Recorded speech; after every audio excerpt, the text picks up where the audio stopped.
How to upload a video on TikTok from your PC. Hello guys, in today's video I'm going to show you how to upload a video on TikTok PC version. So all what you have to do, go to tiktok.com and log into your account, and after that it will take you to this page. Now you have to go to the top and click here on this icon, and from here you will be able to upload a video.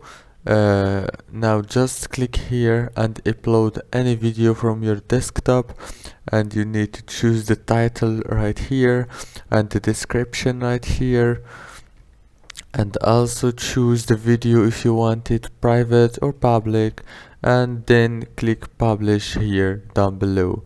If this video was helpful for you, please don't forget to like and subscribe. Thank you so much for watching this video until the end.